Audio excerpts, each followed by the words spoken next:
안녕하세요. 저는 처제와 함께 살고 있는 50대 남자입니다. 어쩌다 처제와 이렇게 함께 살게 되었는지 궁금하신 분들이 많을 것 같습네요. 처음부터 처제와 같이 살게 된 것은 아니었고 그 전까지는 집사람과 함께 둘이 알콩달콩 살아가고 있었습니다. 저와 집사람은 대학생 때 처음 서로를 알게 되었고 그때 당시 저는 재수생이었습니다. 공부를 못했다기보다 집에 좋지 않은 일이 있어서 그 당시 대학교를 꿈도 꾸지 못했죠. 아버지의 사업이 넘어가서 빚쟁이들에게 쫓겨다니느라 집을 계속해서 바꿔서 도망다니기 바빴었습니다. 대학교 지원은커녕 고등학교도 제대로 나가지 못해서 출석 일수가 부족해 혹시나 졸업도 못할까봐 전전긍긍하며 지냈었네요. 그래도 다행히 아버지의 지인들께서 도와주셔서 반년 만에 어느 정도 상황은 나아졌었죠. 결국 저는 다시 공부를 이어갔고 그렇게 일반적인 남들보다 1년 늦게 대학에 진학하게 되었습니다. 그렇게 입학한 대학교에서 처음부터 허둥거려서 기숙사를 신청하는 시기도 놓치고 말았습니다. 그래서 이 일을 어쩌나 방황하던 중 괜찮은 하숙집이 있다는 정보를 친구가 알려주더군요. 다행히 전년도에 고등학교 동창이 먼저 이 학교로 입학해서 저에게 많은 도움이 되었습니다. 이제는 선배라고 부르라며 멋을 들더랬죠. 아무튼 그래서 친구에게 고맙다고 밥 한 끼 사겠다고 말한 뒤 하숙집을 계약하러 찾아가 보았습니다. 아직 계약하기 전이라 아무도 없겠지 싶었는데 한 어린 여학생이 문을 열어주더군요. 순간 놀라서 당황하며 아무 말도 못하고 있자 여학생은 저에게 말을 걸었습니다. 하숙집 보러 왔어요? 고개를 끄덕거리자 뒤돌아 큰 목소리로 엄마 하고 외치더군요. 순간 하숙집 딸이구나라는 것을 알게 되었습니다. 반가워요. 우리 엄마가 하는 곳이라서 그렇게 하는 말이 아니라 진짜 여기만큼 가격 대비 깨끗하고 음식 잘 나오는 곳 없거든요. 라고 싱긋 웃으며 말을 하더군요. 악수를 건네는 당당한 여학생의 모습에 저는 첫눈에 반해버리고 말았습니다. 마치 어른처럼 세련되고 자연스럽게 손을 내미는 여자는 난생 처음 보았거든요. 저는 그렇게 홀린 듯 하숙집을 계약하게 되었습니다. 알고 보니 여학생은 저와 같은 그 해의 신입생으로 같은 학교를 다니게 되었다고 하더라고요. 게다가 우연인지 인연인지 그녀와 저는 전공마저 똑같아서 급속도로 친해지게 되었죠. 제가 재수한 사실을 알고 오빠라고 부르는데 행동은 저보다 훨씬 어른스러워서 참 신기했어요. 하숙집 맨 위층은 주인 아주머니와 여학생 그리고 그 여학생의 여동생까지 셋이 살고 있었습니다. 그녀와 저는 점점 친해져갔고 이야기를 나누던 중 제가 재수한 이유에 대해서 궁금해하길래 솔직히 말해줬죠. 아버지의 사업 때문이라며 조금은 원망스럽다는 투로 이야기하자 그마저도 부럽다고 하더라고요. 자신은 태어났을 때부터 아버지가 없어서 한 번이라도 아빠의 정을 느껴보고 싶다고 말을 했습니다. 그 말을 듣는 순간 제가 불평불만을 했던 사실이 부끄러워지더라고요. 아버지가 보고 싶다며 눈물을 글썽이는 그녀의 얼굴을 보자마자 저도 모르게 고백을 해버렸습니다. 내가 그 빈자리 다 채워줄게. 가족이 되어서 절대 널 외롭게 두지 않을 거야. 말해놓고도 제가 무슨 소리를 한 건지 제 스스로도 깜짝 놀라서 얼굴이 빨개졌습니다. 그런 저를 빤히 보더니 귀엽다는 듯 오히려 제 머리를 쓰다듬으며 말하더군요. 앞으로 얼마나 잘하나 지켜볼 테니 한번 노력해봐요. 그녀의 말에 그게 대체 무슨 뜻이냐고 수락인지 거절인지 다시 한번 물어봤죠. 여유있게 웃으면서 맞춰보라는 그녀와 허둥지둥대며 새빨개진 저는 그날 연인이 되었습니다. 그녀가 바로 지금의 집사람이죠. 그때 당시의 처제는 나이가 너무 어려서 생각이 잘 나지 않습니다. 기억을 더듬어 보면 늘 하숙집 아주머니 앞치마 끝자락을 꼭 잡고 서 있던 것 같아요. 제법 나이 차이가 나는 두 자매였죠. 집사람이 20살일 때 처제는 6살이었습니다. 아버지가 일찍 돌아가셨는데 처제는 어떻게 존재하는지 묻고 싶었지만 그 당시에는 왠지 물어보면 안 될 것 같아서 물을 수 없었어요.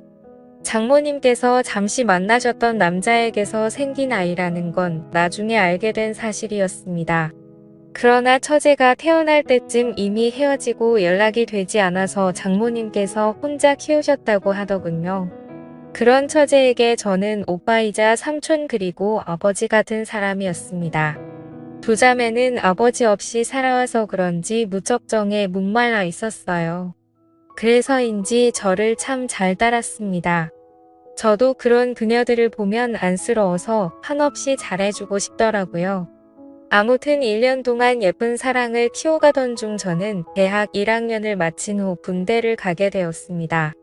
울먹이는 그녀에게 기다리기 힘들면 그냥 다른 남자 만나도 된다고 했지만 고개를 가로저으며 꼭 기다릴 거라고 하더군요. 솔직히 저는 기대하지 않았습니다. 제 주변에도 군대를 가면 99% 고무신을 거꾸로 신는다는 이야기밖에 없었기 때문에 진작부터 마음을 비우게 되더라고요. 기다리면 고맙지만 그렇지 않더라도 원망하지 않겠다는 마음이었죠.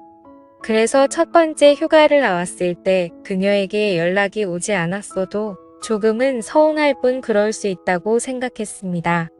하숙집을 찾아가 볼까 생각도 했지만 괜히 미련 떠는 것을 보여주고 싶지 않아서 그냥 복귀를 했습니다.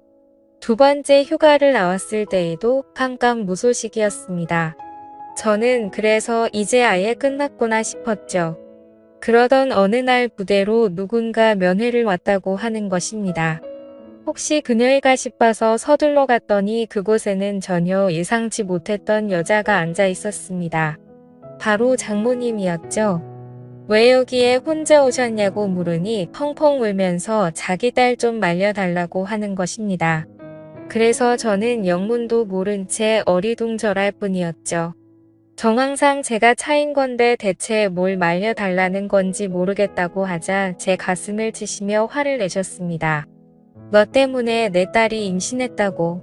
자신과 똑같은 길을 걷게 하고 싶지 않았는데 이놈의 팔자가 어찌나 사나운 건지 라면서 말하시더라고요. 아휴, 진짜 내가 못 산다. 너한테 민폐 끼치지 않겠다고 혼자 나와서 기른다는데 내 속이 다 썩어 문드러지겠다. 어쩌면 좋니? 그 이야기를 듣는 순간 머리를 한대 맞은 것처럼 띵 하더군요. 그녀는 제 예전 한마디 때문에 임신 사실을 숨긴 것입니다. 이때 전 그녀와 술을 마실 때 제가 무심코 한 말이 있었거든요. 난 우리 아버지처럼 자식들 고생시키기 싫어. 가진 것도 없는데 무작정 애를 낳으면 어떡해. 애들이 뭐 그냥 알아서 쑥쑥 크는 줄 아는데 진짜 답답해 죽겠다. 난 절대 돈 없이 애들 키우지 않을 거야. 내 능력이 되기 전까지 아이를 가질 생각도 안 할 거고. 만약 내가 돈을 많이 못 벌잖아.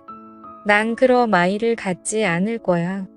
제가 술 기운에 짓거린 그 말들 때문에 저에게 임신 사실을 알리지도 못하고 혼자 전전긍긍 하다가 숨어버린 것이었죠. 저는 너무 미안해서 눈물이 흘렀습니다. 미련한 저 때문에 마음고생을 시켜서 정말 속상했습니다. 그 다음 휴가를 나가자마자 그녀를 찾아가서 무릎을 꿇었습니다. 어느덧 봉근 나온 배를 황급히 감추며 당황해 하더군요.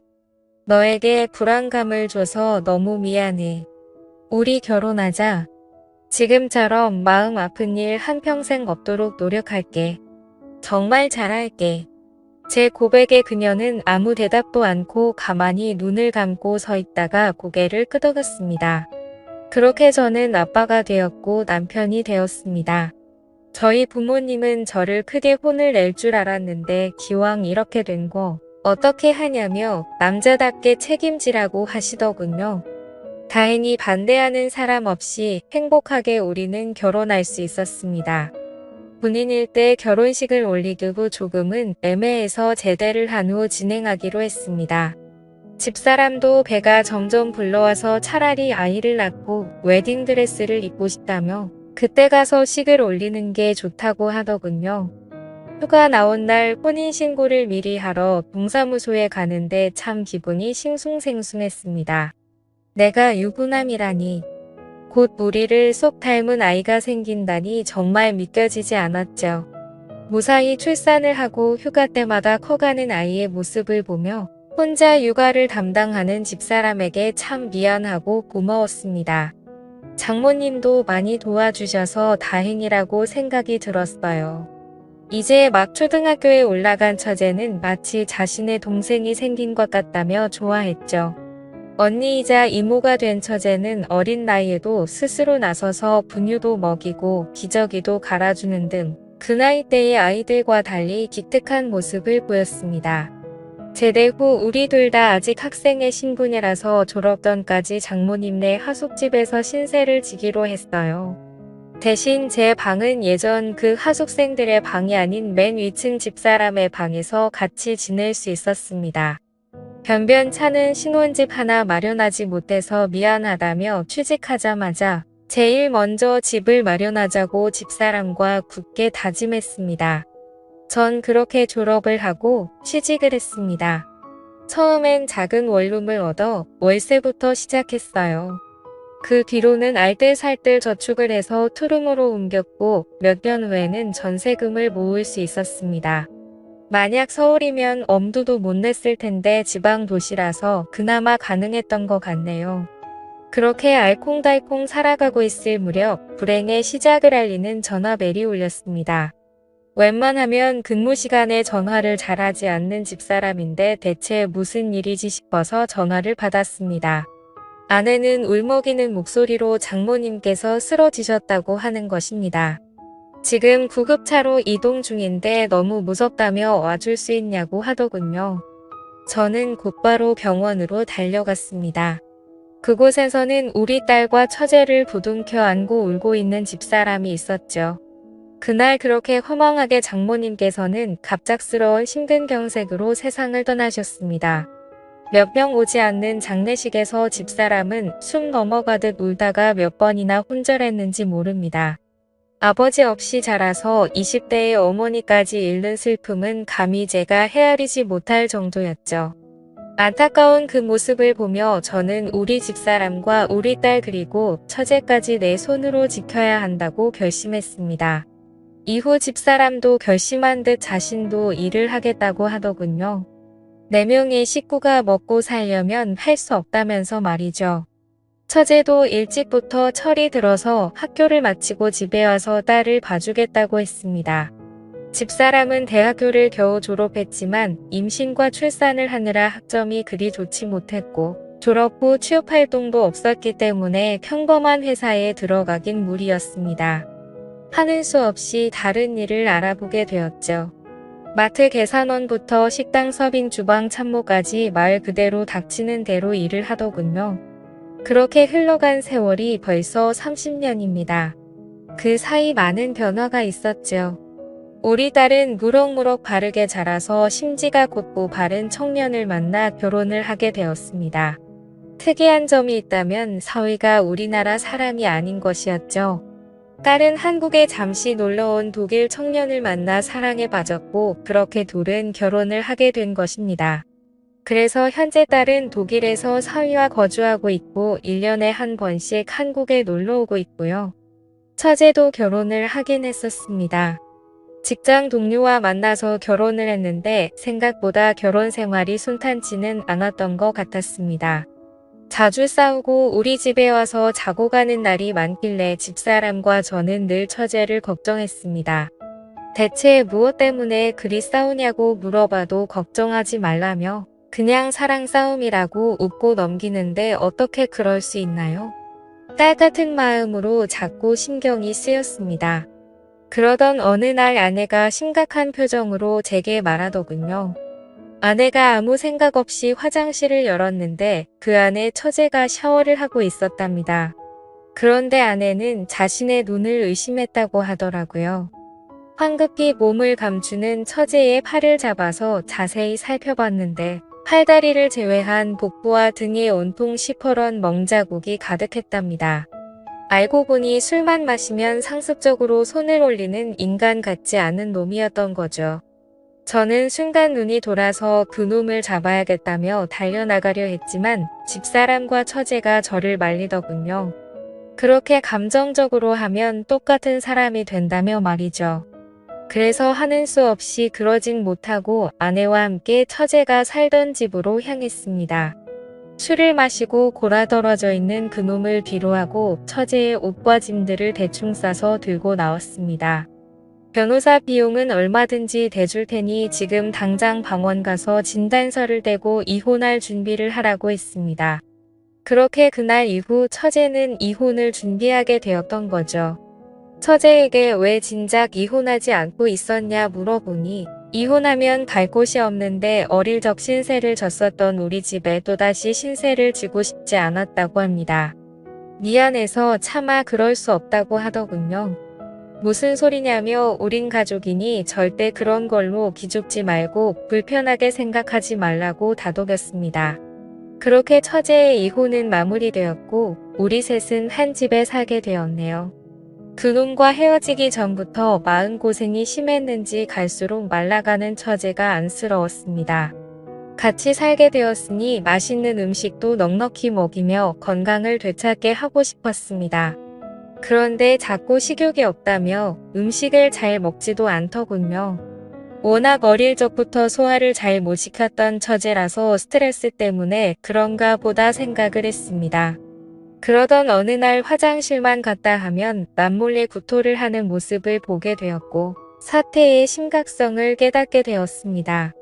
혹시 섭식장애인가 싶어서 병원에 데려갔는데 의사는 고개를 갸우뚱하며 더 큰 병원에서 검사를 받자고 하더군요. 처제는 별일 아닐 거라고 했지만 저는 겁이 덜컥 났습니다. 바로 다음날 대학병원에 가서 검사를 받았고 결과를 받아든 순간 모두가 좌절에 빠지고 말았습니다.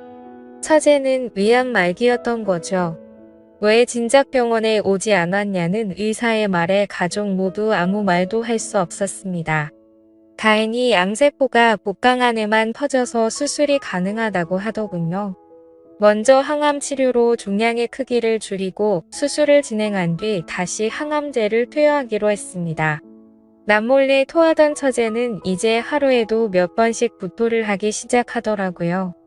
밀려오는 고통과 구역질을 참지 못하고 침대에서 일어나지도 못한 채 구토를 하는 처제의 모습에 정말 너무나도 가슴이 아팠습니다. 낮에는 집사람이 병간호를 하고 밤에는 제가 자리를 지켰습니다. 하루에도 몇 번씩 침대 시트를 전부 빨아야 하는 상황이었지만 어떻게든 희망을 버리지 않고 간호를 했죠. 대부분의 말기 환자가 1년 내에 사망한다고 하더군요. 그 말을 듣고 1년이 가까워질수록 하루하루 아침마다 살아있는 것에 감사드리고 지냈습니다. 그래서 어떻게 됐냐고요? 그렇게 감사하며 지낸 지 올해로 3년째입니다. 병원에서는 가족의 힘이라고 기적이라고 봐도 좋다고 하더군요. 하지만 5년 생존율은 5%도 안 된다고 하니 안심하지 말고 매일같이 최선을 다해서 돌보고 있습니다. 남들이 들으면 왜 그렇게 최선을 다하냐고 묻더군요. 글쎄요. 어린 나이에 투병 생활을 하는 것이 안쓰러운 것도 있고 타국에 있는 딸과 겹쳐 보여서 그런 것도 있는 것 같습니다. 어찌 보면 내 딸보다 더 오랫동안 함께한 처지이니 그럴 수도 있겠더군요. 힘들지 않냐고 묻는 분들도 주변에 많지만 저는 딱히 힘들다고 생각하지 않습니다. 초반에는 조금 힘이 들기도 했지만 이제는 익숙해서 아침에 이를 닫고 밤에 이부자리를 펴듯이 하나의 습관이 된 것 같습니다. 제가 바라는 점은 딱 한 가지입니다. 하루라도 빨리 처제가 완치되는 것이죠. 완치까지는 아니더라도 더 이상 전이가 되지 않길 바랄 뿐입니다. 그래야 우리 집사람도 웃을 수 있고 저도 웃을 수 있으니까요. 저희 가족과 같은 가족분들 모두 힘내시고 기운 내시길 바랍니다. 희망을 버리지 않는 한 행복은 항상 우리 곁에 있으니까요. 감사합니다.